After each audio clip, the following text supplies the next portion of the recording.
Dreeny, or possibly Dreenish. If you take a look, for instance, I mean, Barack Obama transformed the federal government into a Chicago-style machine. And if you take a look, for instance, at the FBI, the entire top level of the FBI has been gutted.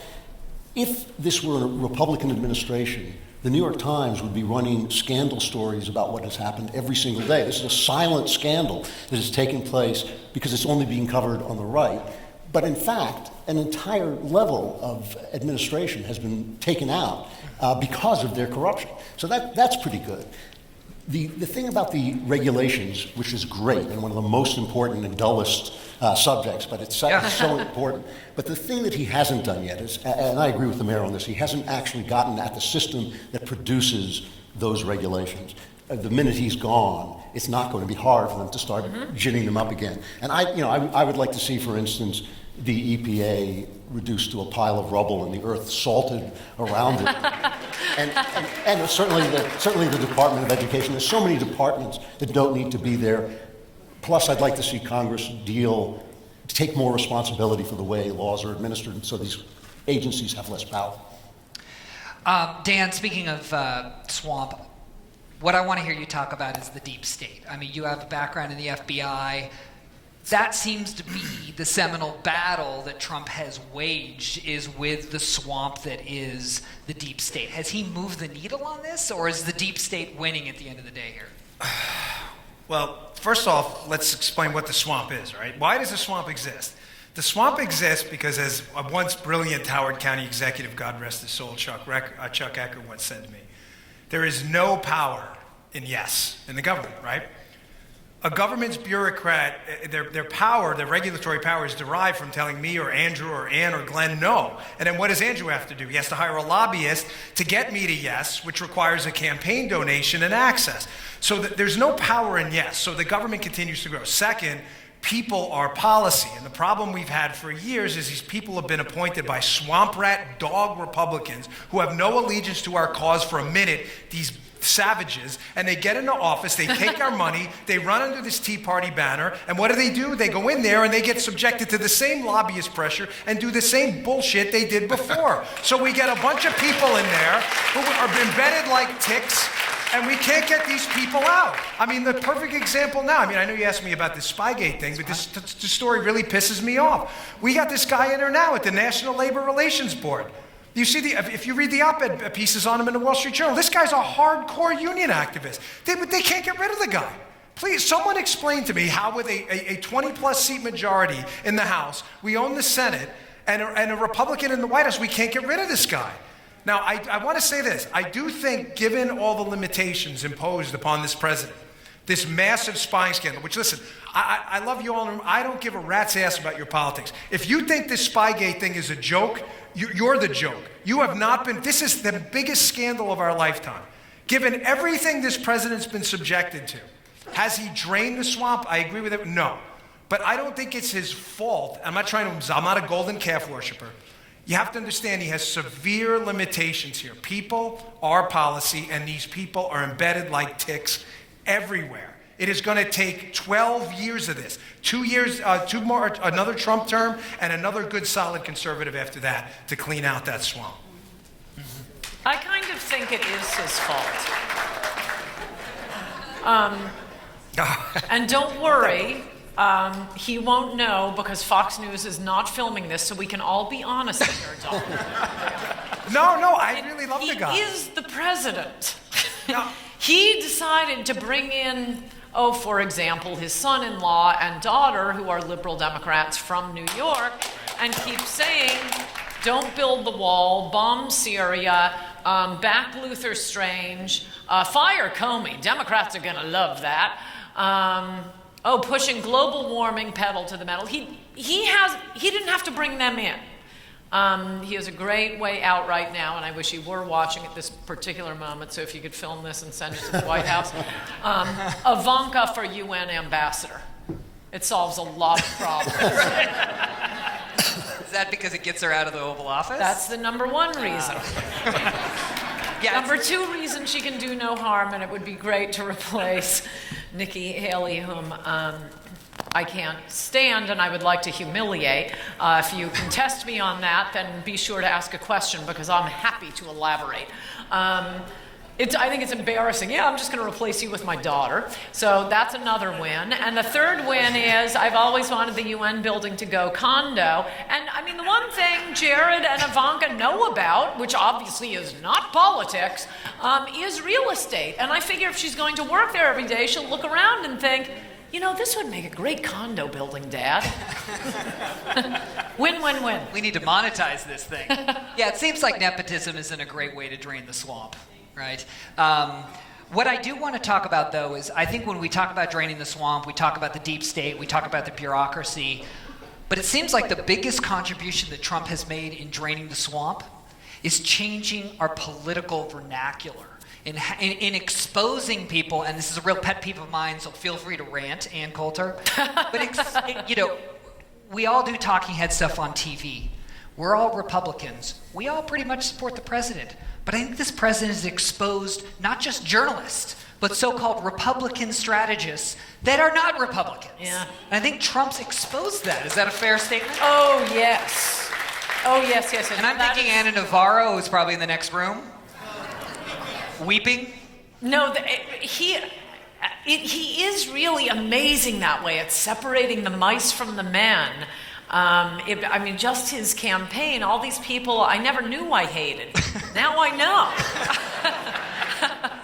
I thought we were on the same side.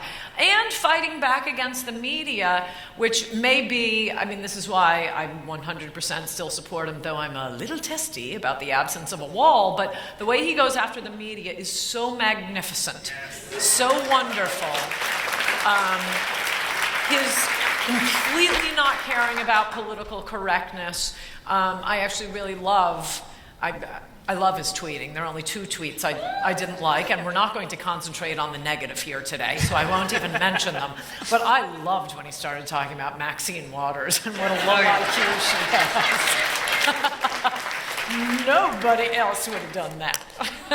And Glenn, what do you think about the way that he's not politically correct? Is that how our politics should be? Should they be more truthful and honest? Kinda, yeah. You know, here's the thing. We can all disagree on different things, okay? I don't see the schism where there are differences, of course, you know, philosophical differences between the right and the left.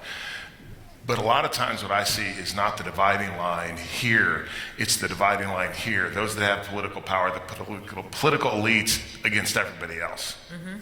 And the reason that Trump has dredged up so much angst in the media is because, you know, he's not part of that political elite.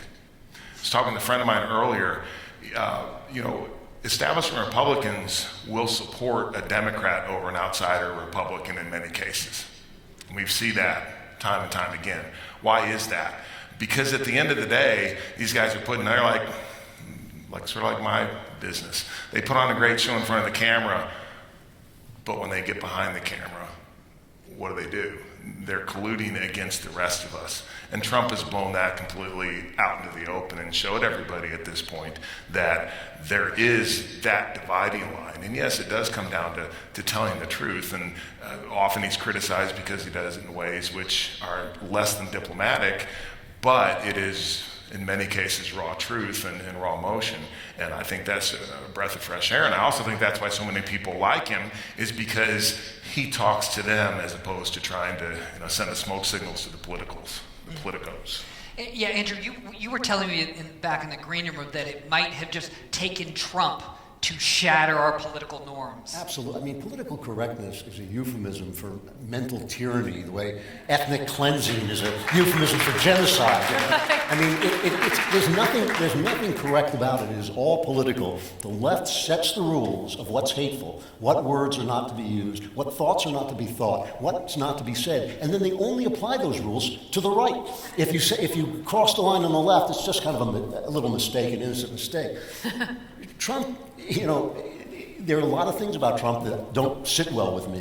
His manners, his crudeness, all that stuff has worked to our advantage. And it's like an act of God. God can use anything he wants to do the right thing. And it has destroyed this mental prison that people were being kept in. And I would see it, why did he knock over, 16, 17 of the Republicans' best? He knocked them over like 9 pins, just swept them away. Why? Because all of them were living inside that prison. All of them were afraid. All of them were, and this is also about the press too, because you remember how the press came out after the Obama administration and said, what a wonderful scandal-free administration. Scandal-free. And you thought, wait, did I miss the IRS? Did I miss Fast and Furious? Did I miss all this stuff? Spygate, all these things. They just have a cone of silence they wrap around the corruption of the left and a spotlight that they shine on any slip of the tongue of the right. And I think that if it took Trump, if it took a steamroller, if it took an atom bomb to break that system down, I'd be for it. And he's done a great job of it. And it's really maybe the biggest thing he's done. Dan Bongino, you've been known on Fox and NRA TV for your tell it like it is style, which is very Trumpian. Is that how politics should be played? Is literally just political correctness, throw it out the window, and go negative early and often?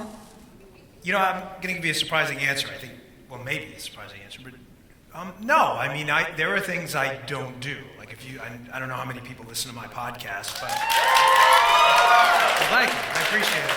You're paying my bills. My daughters actually do. There are things I'll say, and you listeners know this, and I always say things like, listen, the new rules are in effect, meaning we have to exercise on the right raw political power now. Raw political power. We have to win. Our goal should be, number one, to keep the left from power. That is goal number one, triaging our responsibilities, right? But there are things we shouldn't do, because I get that a lot. Like, you kind of got a rough and tumble style. I didn't shave before. I just look nasty. I got a square head. It looks like a freaking cinder block. I get it. I understand. But the reality is violence. Like, I strongly object to what happened with Nancy Pelosi. Me and Andrew were talking about this in the back. Folks, that has always been our moral high ground. Always. Let these idiots on the radical left, and when I go on Fox, I say this all the time. I say, I'm not talking about old Democrats. That's what they do to us. The radical left is a violent breed. They believe we're bad people. They don't believe we have bad ideas. There's a difference. They think we're bad people. Let them do that. This violence, this mob stuff, and we have to be the ones to call that out immediately. And there's some people object. They go, hey, listen, you know what? It's a rough and tumble style. We need to do it too. No, we don't. Because then it's Game of Thrones and it's total chaos. So I think, to answer your question, yes, authenticity matters, even if it's ugly and has warts. But there are red lines we should never, ever cross. And mobs and violence and that kind of crap, leave that for the mob on the left. That is a very poor reflection on the left. That, to me, is the most sinister aspect of political correctness, is it's built on a kernel of morality. I mean, I am religiously, philosophically, personally opposed to any form of racism whatsoever. But if a slip of the tongue ends your career, right, that's absurd. I mean, we're all here together. We're all Americans. We all have little glitches in our heads. Sometimes things come out that they shouldn't come out. If that only means that one side gets shut down, yes, it's absurd. It is simply a bludgeon used to silence conservative ideas for the simple reason is they can't debate us because they will always lose. They will always lose in a war like that. Let's talk about the midterms. They're right upon us. I actually think they talk about a blue wave as a strategist. We were talking about backstage, what's going to happen. I don't actually see a blue wave. I could see them taking the House marginally. That is not a wave. And by the way, the left is redefining a wave. They go, well, if we win, it's a wave. It's like, no. Right. Win is with 2010. Right. Sweep. That's a win. But what should the swamp drainers and the Republicans actually be running on for the next couple weeks? They should be, exactly. I hear the wall. They should be running on that beautiful, big, beautiful wall they built. Oh, wait. Well, look, Kevin McCarthy is running a bill right now to fund that wall.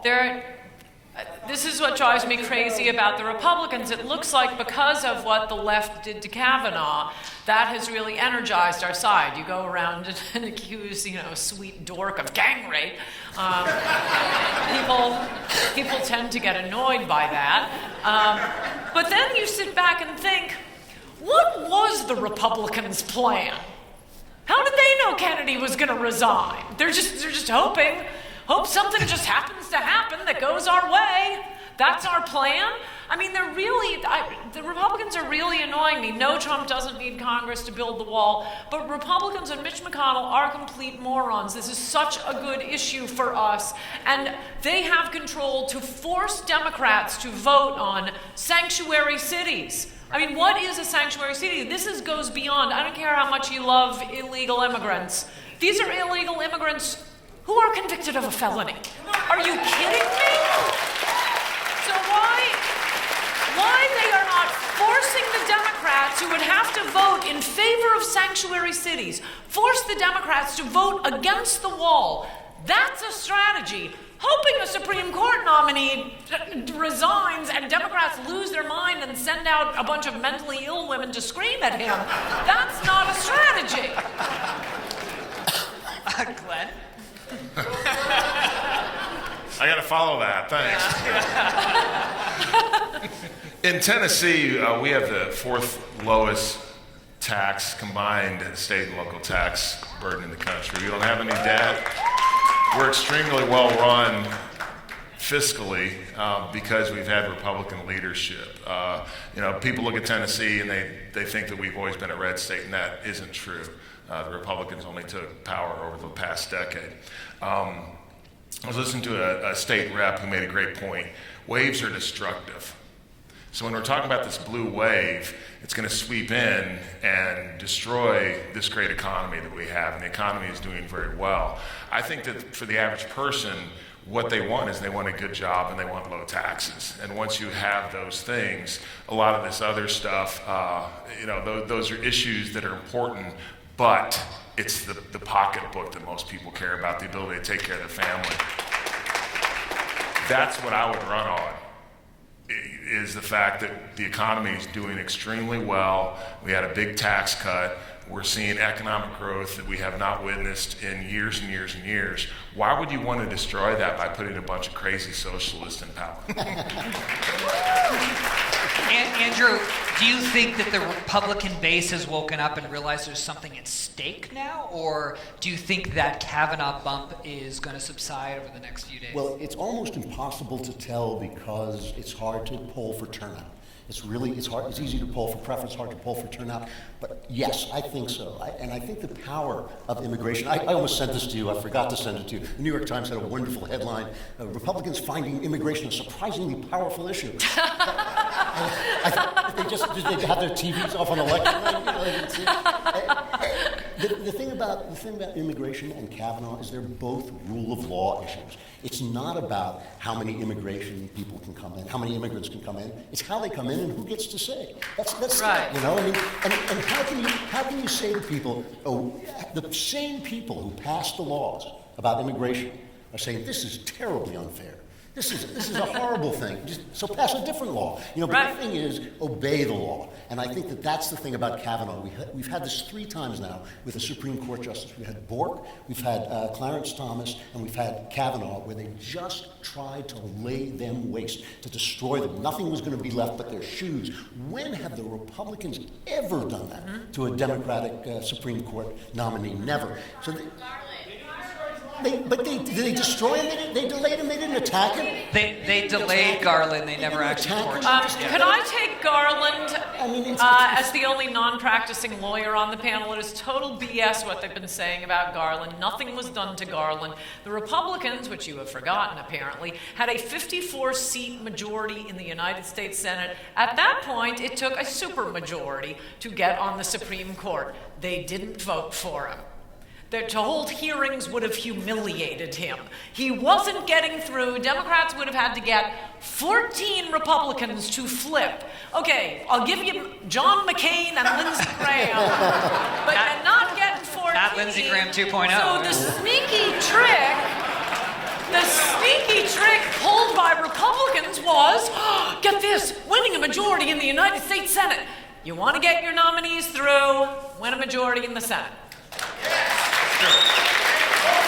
Dan, we talked about immigration being a powerful motivator on both sides. And we've got this caravan coming up that looks like it's going to crescendo right before Election Day, not by accident, it appears.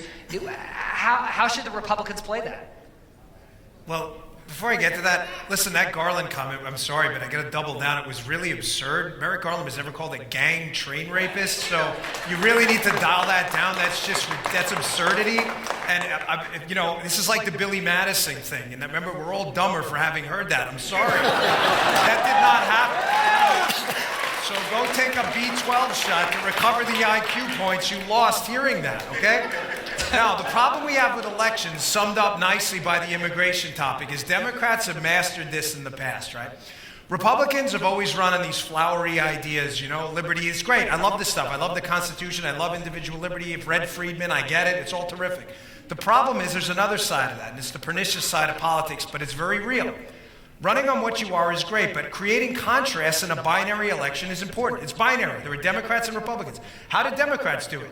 They said, we're for this, but we're not the racists and the misogynists like those guys over there. And what did it do? It created anger, and at the same time, which is a motivator. We can't ignore that. Republicans have ignored this forever. What Donald Trump touched into and tapped into here was the ability not just to say, here's what I'm going to do. I'm going to build a wall. But here's what I'm not.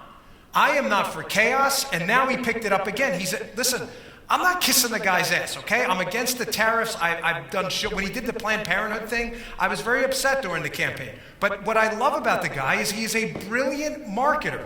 He figured out this mob thing was a soft spot. He pokes until he finds it. He finds it, and boom, he goes in. And you know what it gives him the ability to do in a binary election? Say, here's what I am, but I'm not that shit right there. You see that? I'm not that. And people turn up and vote for it, and it's freaking brilliant. And I love him for it. You're right. I mean, you're absolutely right. He coined the phrase last week, jobs, not mobs. That's really a binary choice. On that note, I do want to take some questions. We have markers there. I do not want statements. I only want questions, and it's my job to shut you down. Let's start with the first one. Dan, I feel like I'm Chris. If we can get everybody to quiet down for a second. Remember that time that you and producer Joe was like, man, that was awesome. Thanks. No, but I love you, man. You're awesome. So, one second. Can everybody just shut up for a second? Thank you. Just great. Go ahead. all right. So the question I've been dying to ask is, I've been on since episode 628. I think that's when you picked up a lot of us, and haven't missed the show since. And Spygate is unbelievable. You've taught me so much about what really was going on behind the scenes.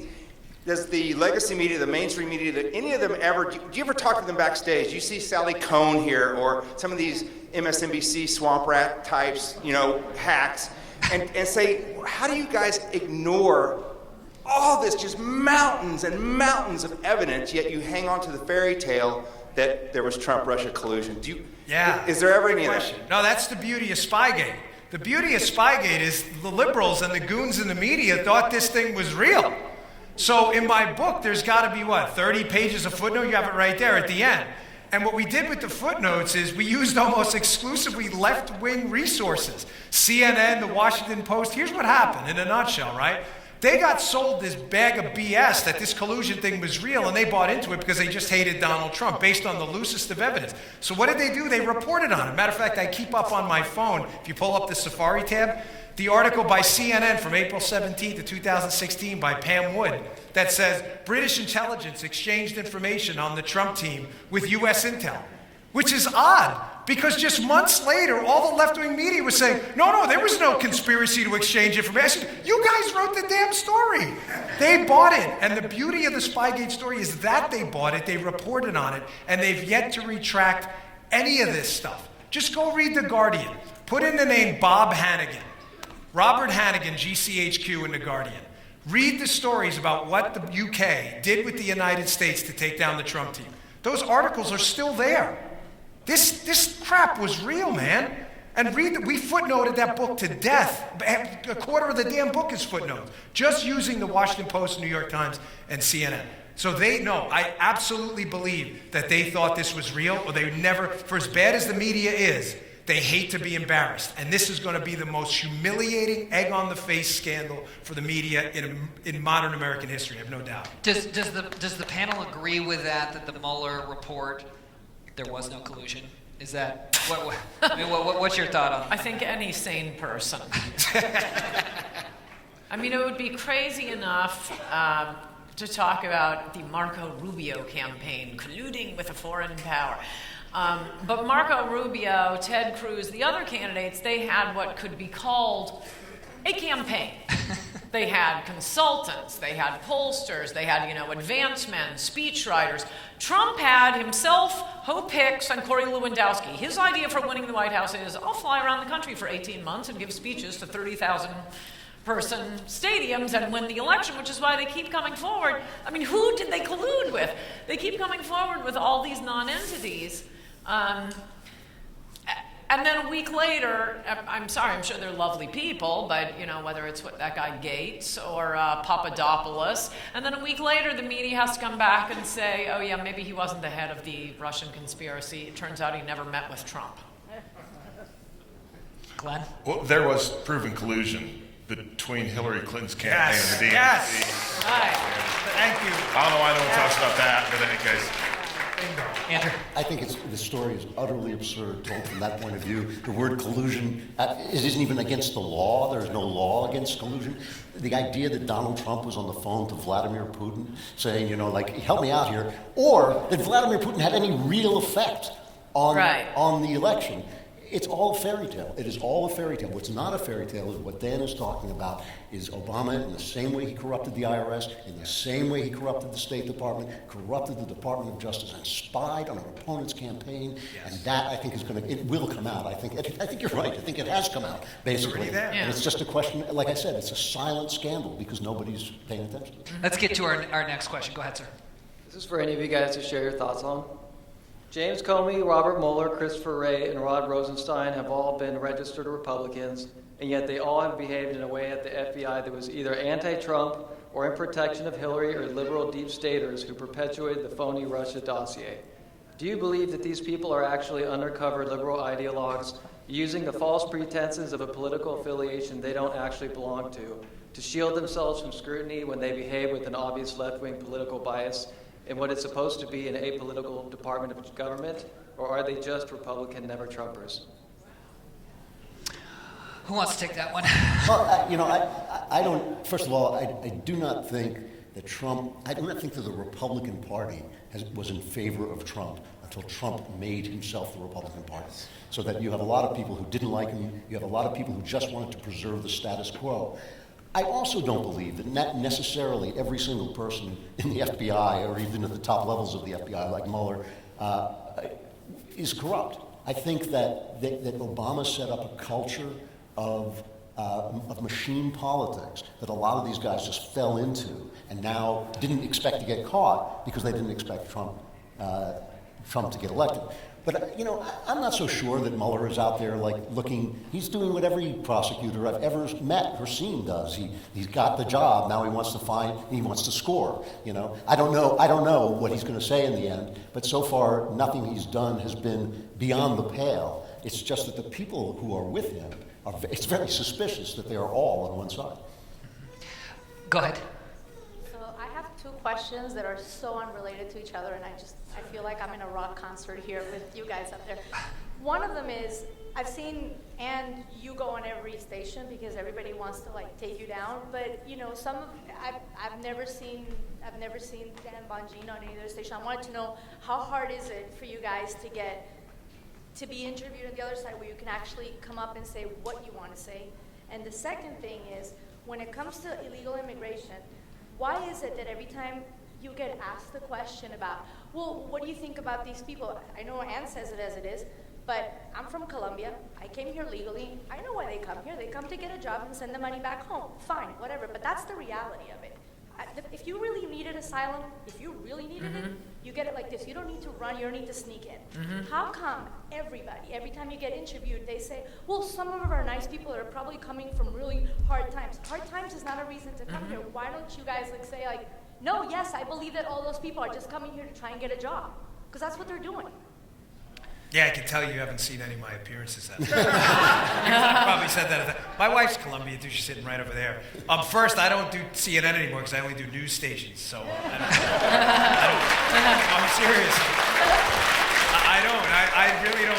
I don't care about CNN. I got into a fight with Don Lemon a long time ago when he tried to pretend to be a Secret Service agent on the air. And I think I'm banned from the network. But you can't ban me if you don't want to go back anyway. So, but on the immigration front, listen, I think you're right. I always say that, there's no such thing as illegal immigration. There's immigration and there's law breaking, right? There's an immigration process, right? Yeah, it's a simple process. My wife did it. You go to a point of entry, whatever, you claim refugee status, or you go to a consulate, you get a visa, then you get a green card, and then you go on. The process is laborious. It's not necessarily clean or user-friendly. It can be very rough around the edges. We went through it ourselves. But the immigration process is a process. There is no illegal, there's just law breaking. And this is the example I love to point out to people. What's interesting about these caravans and other things is that they can do it the right way and go to a point of entry and do the refugee process legally, but you know what? They don't.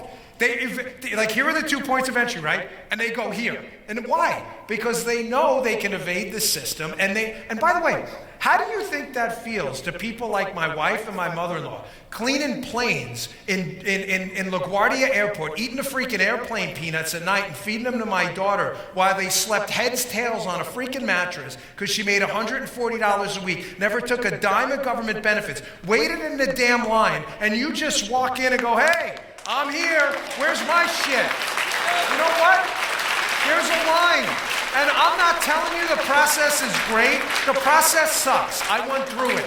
It should be labor sensitive and it should be a cleaner, more, and it's not. But you stepping on other people who busted their asses to get here is really a darn shame. And they're the real victims in this whole thing. People like my wife who did it the right way. Well, and I've heard you make the economic argument, but you also make the other argument when it comes to immigration, which is crime. And culture.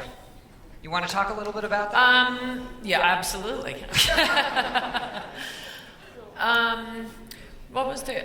Well, one thing, there are no... there isn't a Hitler putting anybody in gas chambers. The whole refugee asylum thing, it's a fraud, it's a scam. They're crossing through thousands of miles.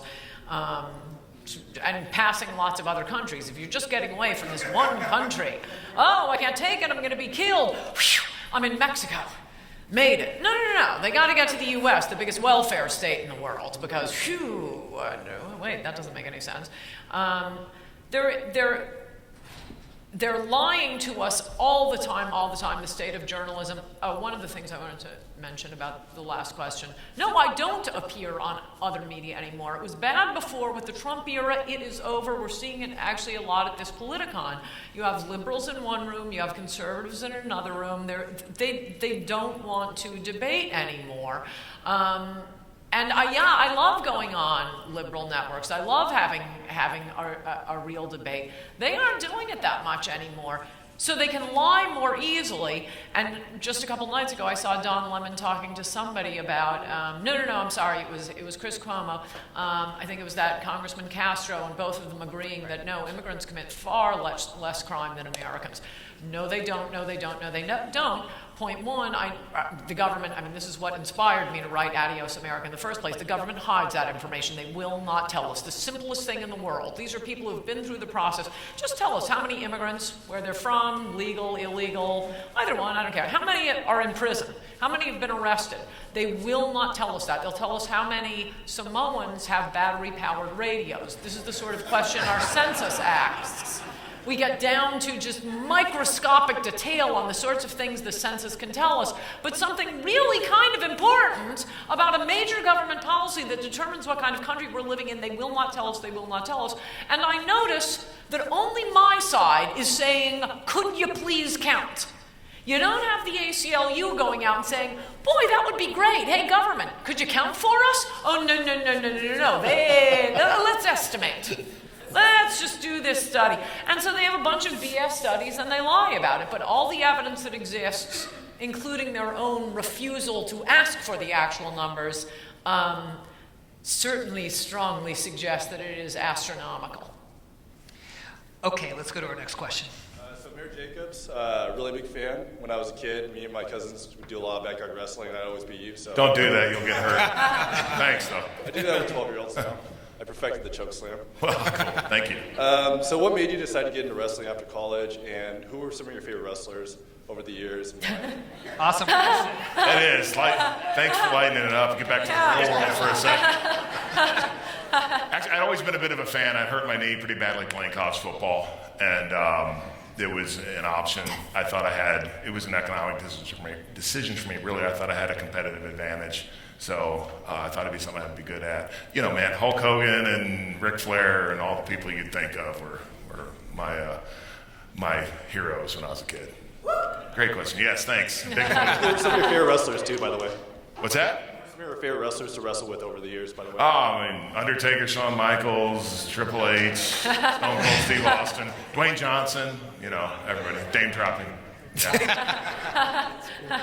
Next question, go ahead. Yes, my name is Ingrid Mueller, and Dan, I've seen you on Fox News a lot. I think you're really great. You really always nail it. Every time there's a Democrat who's trying to say a bunch of nonsense, you just go in there, you just hammer it. Don't take any shit. Yeah, exactly. I love that. I love that. Rules. Yeah, no, that's great. You're very strong, and you say it how it is. I'm glad that you're completely on President Trump's side. I know before the election you were. I endorse Cruz. I know. Which I think surprises a lot. And so, but I'm glad that you're really strong in the Trump train and you're fighting for him. And one thing, Ann Coulter, I really admire you because from the beginning, you were so loyal to President Trump. I remember there's this interview where you were, I don't remember. Yeah, Bill, and you were there and you just had this look on your face like, yeah, Donald Trump is going to win. And they were laughing. And it's just like a lot of guts. Greatest interview ever, by the way. And Joy Reid's face, Joy Reid's face should be a meme forever in that interview. Awesome. So you had a lot of guts, and that was very courageous of you. Now, my question, complimenting all of you, especially Dan and Ann, do you think that we are going to win the House and the Senate?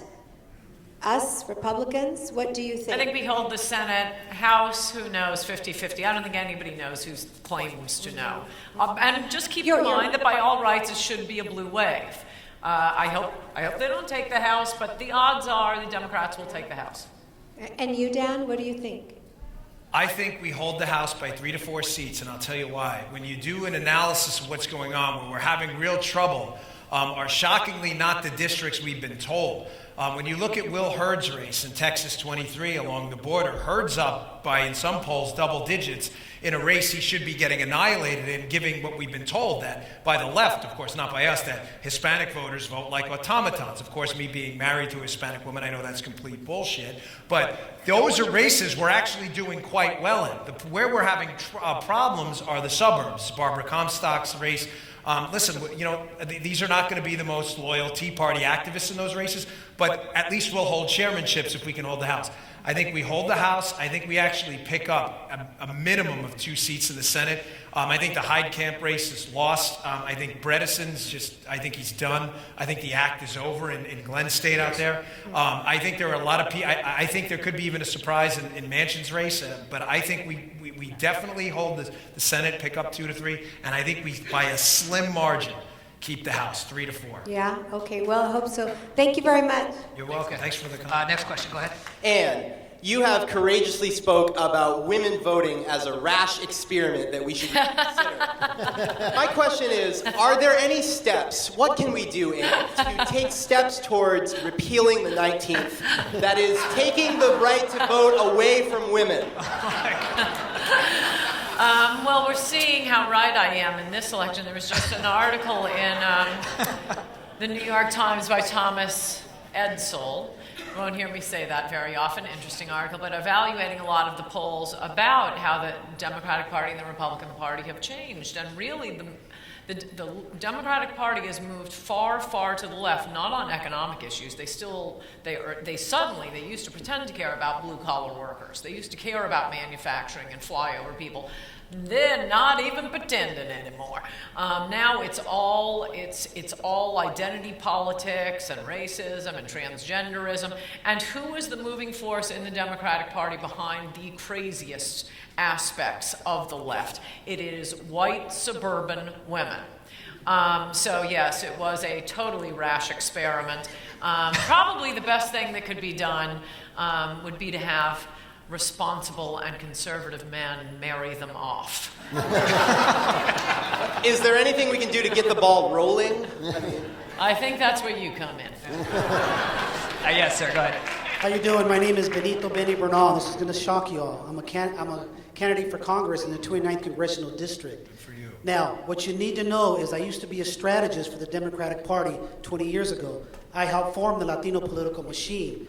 Now, we formed the Latino political machine because we were going to address issues of illegal immigration, the abuse in the welfare system, the gang violence, teenage dropout, and teenage pregnancies, only to find out the very people of my own colored skin, including the gentleman I'm running against right now, Tony Cardenas, found ways to exploit this, found ways to make money off of it. But the Lord had me stay within the Democratic Party to try to educate people. I'm now running for Congress in the 29th Congressional District as a Republican.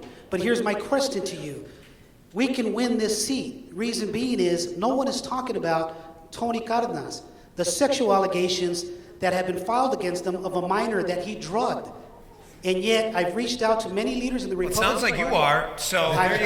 Yeah. Good job getting the mic time. Nice work there. But, Hold on. So my question is there anything you can do to help me? If we win this seat, which we will protect, like you said, by a slim margin. Yes. We can make this happen. I think they did just help you by giving you that microphone. Right. Keep going. Keep going. So anyways, I'm going to leave some of these for you so you know a little bit more about what's going on with the current congressman. And we need to expose that because this is a There are a 60-year-old lot of people out there. You should do all the interviews. Yeah. ranked number 4 in the world. She was going to be the first Hispanic golfer to get the Hispanics up on the map, and he destroyed. All right, we got it. Good luck. Next question. Yes, go ahead. This one's for Ms. Coulter. I wanted to do like a funny joke, like how many miles of the wall have been built? But you said that you don't like Nikki Haley and you think Ivanka should be at the UN. After you said she was a liberal Democrat, she should be nowhere within the proximity of the UN, White House, Capitol. I don't care. Don't now, worry, the UN doesn't do anything. Very true. Now, my question is, what do you have against Nikki Haley? I'm so glad you asked. You would elaborate. Oh, no, that's a question I can get into. For one thing, when the Emperor God Trump was running for president, State of the Union Address 2016 flashback, of course, this was like a month after Trump came out with one of his most brilliant, inspired ideas, the Muslim ban, on my birthday. December 8th, 2015. Thank you, candidate Trump. So, naturally, for the State of the Union address, what does Obama talk about? He spends half his State of the Union address attacking Trump for basically the Muslim ban, attacking him. So then, well, at least we got the Republican to give the response. Nikki Haley gets up, and what does she do? She attacks Donald Trump for his Muslim ban. She is his bet. I've never seen a State of the Union, and then the opposing party is giving the response. Both of them spend it attacking a candidate for president, who, by the way, just won. Then beyond that, I think she was a terrible governor, and I think the only excuse you can give for Donald Trump making her UN ambassador was to get her out of the governorship. Just get rid of her. We can get somebody good in. All of her little warmongering in the UN. You will probably also remember that when Trump ran, a very striking un-Republican position he had was enough war. We've had enough war. I did want to shoot the TV right before the South Carolina primary when he stated that Bush lied us into the Iraq War. No, he did not lie. It was not a lie. But still, it was a very anti-war statement before a really strong military state, South Carolina, and who won the primary? Donald Trump. He got Nikki Haley in the UN. I think the American people have spoken. We're tired of war. It's not working. Bring the troops home. Let's do something for America. And all Nikki Haley would do every day at the UN is threaten a different country with war. Okay, I'll stop for now.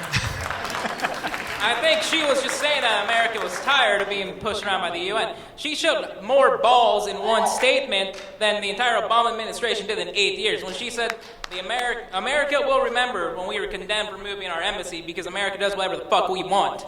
I think the embassy is not going to be a winning issue. I hope Kavanaugh works for them. But the idea that we were chanting at those 3,000 person rallies, move the embassy, move the embassy, You're right. move the embassy. And I think that if I see one more Republican on Fox News ask, what have you guys done? Well, we moved the embassy. I'm going to fly to Washington and hold their heads underwater until the bubbles stop. Trump threatened to move the embassy back until he gets his wall. Okay, Susan, go ahead. Hi, John. Hi, panel, and especially Andrew Cleveland. I love your podcast. I'm a big fan. And all of the Daily Wire, by the way. So my question is it's kind of about the mainstream media and kind of about winning the midterms and basically taking back the Senate. So you look at candidates like Claire McCaskill in Missouri, and recently she's had a bit of a scandal that's come out. People are undercover filming her, trying to expose her ideas, which are not very Republican. How is that very pervasive? Is that one of the reasons why maybe the Republicans are not taking over the House and the Senate? Is that a big problem with the media? Because like you are. I think we're holding the Senate. I bet you everyone on this panel thinks we're at least going to hold it. Well, that's amazing, but I'm just saying in general, is that why people aren't voting for the GOP? Because they're seeing McCaskill's a Democrat. I know that. I'm saying, so my point is, she is masquerading as a Republican. She says things like, "Oh yeah, I'm pro Second Amendment. I'm anti-abortion. All these things." Right. They're bringing it out now that she's not those things. She's actually more Democrat. So my question is that one of the reasons why we're not doing better? Like why don't we have No, we're not doing better because of the election year. That's it. That's it. It's the party in power loses seats in the midterm. Frankly, they didn't build the wall. I mean, they could have done a little something to gin us up. But no, the odds are the party in the White House loses seats in the midterms. The reason we're probably going to hold the Senate is also just a matter of total luck. It just happens the Republican seats that are up this year happen to be in very red states. So, the Republicans don't deserve to win the Senate, but they probably will hold it. Let me make a point on this, though, too. Listen, take this adage home and, put it on your refrigerator and make it your, Twitter avatar or whatever, right? Here's the problem with the swamp as we know it, just to kind of bring it back home.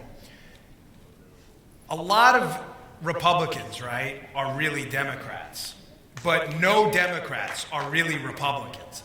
That's what these hidden videos show. That's the whole essence of the swamp. When you get Democrats on tape, they tell you about how they lie that they're Republicans, but they actually vote Democrat, liberal, big government, anti-Second Amendment stuff. If you were to get Republicans on tape, they'll tell you the opposite, how they quietly think the Democrats are right on everything. Most of the Republicans. That's the problem right now in the swamp. That Democrats fake it, but then always look. How many Democrat votes? Anyone here? How many Democrat votes did Trump get on the tax cuts? Zero, zip, zero, none. They are not Democrats. Most of these Democrats are diehard liberals, but a lot of Republicans are really Democrats in disguise. But remember, no Democrats are really Republicans. That's why it's always weighted against us. Thank you. Yeah, and I think just broader strategy is it's easier to expose a senator because they're bigger brands covering a whole state versus a candidate for Congress. Nobody gives a crap about a candidate for Congress. But a senator, people might know, and it's easy to expose that. Next question. Go ahead. Hey there. I think this crowd should give themselves a round of hand because, we're living in Los Angeles, and I know conservatives are very, persecuted here in California. So give yourselves a round of applause here. All right? Seriously, I mean that. Now, Democrats bring in racial identity into politics. Conservatives, we don't do that. But since they do, I must ask this question. All right. How do we get a lot of people that look like me to vote conservative? The Democrats have a stronghold on the mind of people that are black. I was just in San Francisco last week, and a white woman who you just said, the white upper class liberals. I had a MAGA hat on. Just a stupid nigga. I kid you not, right? So, but it's okay. But how do we get black people to understand that Trump, you guys aren't racist? Clarence Thomas said, you don't have to be afraid of the guys over there, in the South. You got to be afraid of the people that, the liberals. Right. And I really, truly believe that. I have some ideas. How do we get black people to understand? I think this is what I loved about Trump's campaign. I keep coming back more to the campaign than to the president. Unfortunately, he was brilliant. He was magnificent during the campaign. And when he said his speech on race, it was almost as good as his speech on immigration from Phoenix, but his speech on race from Milwaukee, it was a really beautiful speech, and I recommend you go look it up. I loved him saying, Democrats haven't done anything for you. Look at what you've done. What the hell do you have to... And also, his ideas were things that would help African Americans. Okay, don't laugh at me. I'm totally serious about this. Building the wall is a lot of really well-paid government construction jobs. I watch MSNBC. I'm a hate watcher, and for years, there was a big discussion about ban the box, ban the box, ban the box. What's the box? The box is on employment application forms. Have you ever been convicted of a felony? And they say this discriminates against African Americans. Yes, a lot of African American males, or a higher percentage of them, have the felony conviction than non-African American males. Okay, that's true, but for some jobs, if you're going to be a Brinks truck driver or working in a nursing home, it actually does make a difference if you've been convicted of a felony. You know where it doesn't make a difference? On a construction site. I want construction jobs, the infrastructure. Trump said he was infrastructure, that was a big issue. We should be building bridges, roads, that wall. You will have, I know, and there are different ways of fiddling with the unemployment figures, but you will have really high-paying, wonderful jobs for African American men, and enough money for them to be getting married, and that's how you make a republic. So can we get Trump to come to California, to come here and speak? Because he doesn't really do a lot of... He doesn't need to speak here. He needs to hire people who agreed with his MAGA agenda. Okay, maybe fire the entire White House except Trump.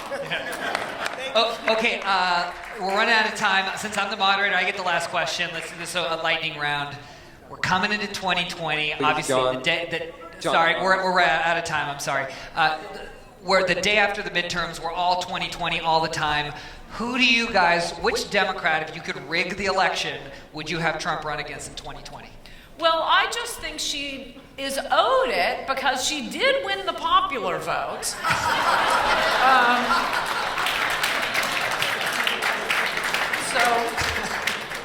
Come on. Okay. Karl Marx, because they seem to be going there anyway. I think after this last week, I think Elizabeth Warren would be I think the most formidable, and don't laugh, would be Biden, just because of pure name ID and the old lunch bucket Joe nonsense. I think the most easily beatable would be Cory Booker. The Sporadicus is done. He's not Spartacus. Remember Alicia Silverstone in Clueless? He's Sporadicus. Don't ever forget it. He's the most easily beatable. Great. Well, I want to give a round of applause to my Swamp Crusaders. Thank you guys for being part of this. And thank you everybody for coming.